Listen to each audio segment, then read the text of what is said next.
Assalamualaikum warahmatullahi wabarakatuh. Perkenalkan, nama saya Intan Sapitri dari kelas RA11 Manajemen. Di sini saya akan mempresentasikan materi tentang rekrutmen dan seleksi untuk memenuhi tugas mata kuliah Manajemen Sumber Daya Manusia. Selanjutnya ada pengertian rekrutmen dan seleksi. Yang pertama ada rekrutmen, adalah proses mencari menarik sebanyak mungkin calon karyawan yang memenuhi syarat untuk melamar posisi yang kosong, sehingga perusahaan memiliki banyak pilihan kandidat. Yang kedua ada seleksi. Seleksi adalah proses menyaring dan menilai pelamar dari rekrutmen untuk memilih kandidat yang paling sesuai dengan kriteria dan kebutuhan perusahaan, biasanya melalui tes, wawancara, dan penilaian lainnya. Ada tujuan rekrutmen.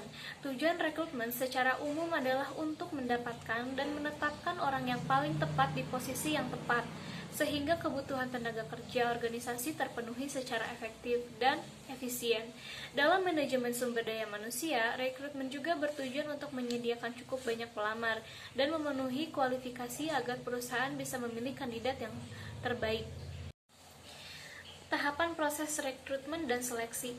Tahapan proses rekrutmen secara umum, tahapan rekrutmen meliputi yang pertama ada identifikasi kebutuhan tenaga kerja dan analisis jabatan. Contohnya, tugas, tanggung jawab, dan kualifikasi.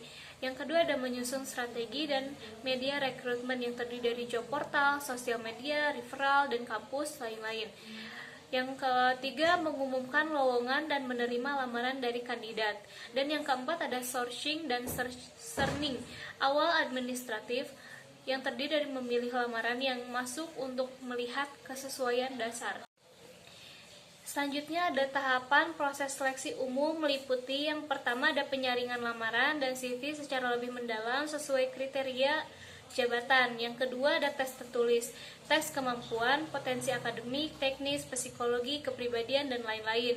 Yang ketiga ada wawancara yang dilakukan oleh HR dan user untuk menilai motivasi, sikap, budaya, kerja, dan kecocokan dengan tim. Yang terakhir ada cek referensi, background check, dan medical check up jika diperlukan. Lalu penawaran kerja kepada kandidat yang terpilih. Selanjutnya ada sumber rekrutmen yang terdiri dari dua, ada internal rekrutmen dan eksternal rekrutmen. Yang pertama ada internal rekrutmen yang terdiri dari promosi. Promosi adalah peningkatan jabatan level karyawan yang sudah bekerja di perusahaan. Contohnya staf senior yang dipromosikan menjadi supervisor atau manajer. Selanjutnya ada mutasi. Mutasi adalah proses perpindahan karyawan dari satu posisi ke posisi lain tanpa perubahan, peningkatan, atau jabatan. Umumnya dilakukan untuk yang pertama, menyeimbangkan beban pekerjaan antar divisi. Yang kedua, menggambarkan multifungsi atau multi-skill. Yang ketiga, ada mengatasi konflik internal pada satu tim. Dan yang ketiga ada referensi karyawan. Perusahaan meminta rekomendasi kandidat dari karyawan yang sudah bekerja, biasanya disebut juga employee referral. Keunggulannya, yang pertama, kandidat cenderung memiliki reputasi baik dan direkomendasikan. Dan yang kedua, ada proses seleksi cepat karena sumber sudah jelas. Baik, selanjutnya ada external recruitment. External recruitment adalah proses mencari kandidat dari luar perusahaan. Cara ini digunakan ketika perusahaan membutuhkan kompetensi baru atau ingin memperbesar talenta. Yang kedua ada lembaga pendidikan, kerjasama dengan sekolah, universitas, atau politeknik untuk mencari talenta.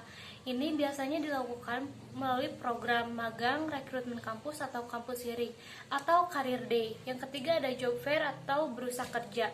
Perusahaan membuka booth dalam pameran kerja atau job fair baik secara offline maupun online. Kandidat ini dapat langsung melamar, menyerahkan CV, bahkan mengikuti wawancara secara awal. Yang keempat ada situs karir dan media sosial. Perusahaan menggunakan platform rekrutmen digital seperti LinkedIn, Jobstreet, Indeed, atau Instagram. Yang kelima ada agen tenaga kerja. Perusahaan bekerja sama dengan agensi rekrutmen atau hunter. Biasanya digunakan untuk posisi strategis atau level manajemen yang sulit dicari secara umum.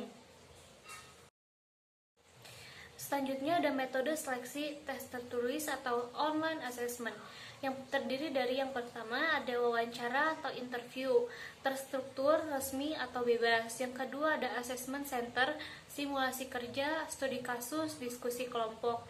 Yang ketiga ada tes kepribadian dan kognitif.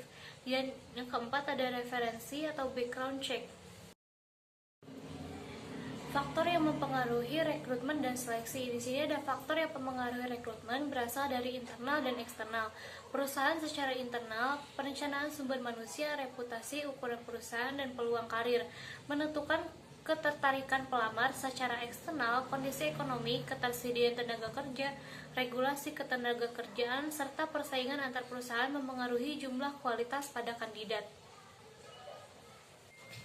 Selanjutnya juga ada faktor yang mempengaruhi pada seleksi berkaitan dengan proses penilaian kandidat dari sisi perusahaan, kejelasan kriteria jabatan, kebijakan seleksi, kemampuan tim atau HR, dan waktu yang tersedia sangat menentukan hal seleksi dari sisi kandidat, kualitas pelamar, kondisi fisik atau demografis, serta sikap dan nilai pribadi menjadi faktor terpenting dalam keputusan akhir.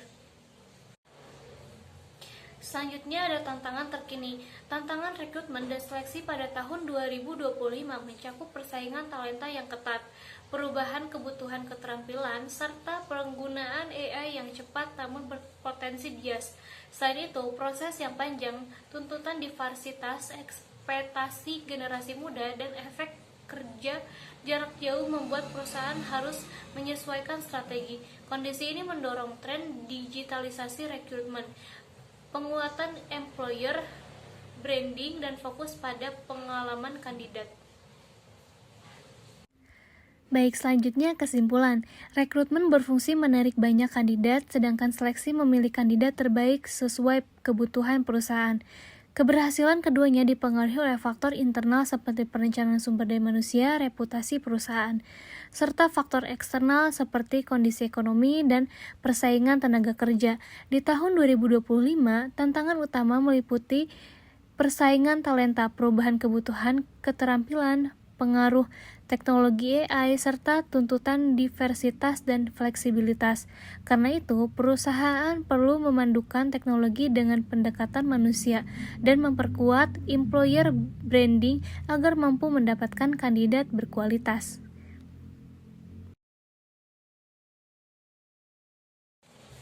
Sekian yang dapat saya sampaikan. Mohon maaf bila ada kekurangan dalam penyampaian materi. Wabillahi taufiq wal hidayah. Wassalamualaikum warahmatullahi wabarakatuh.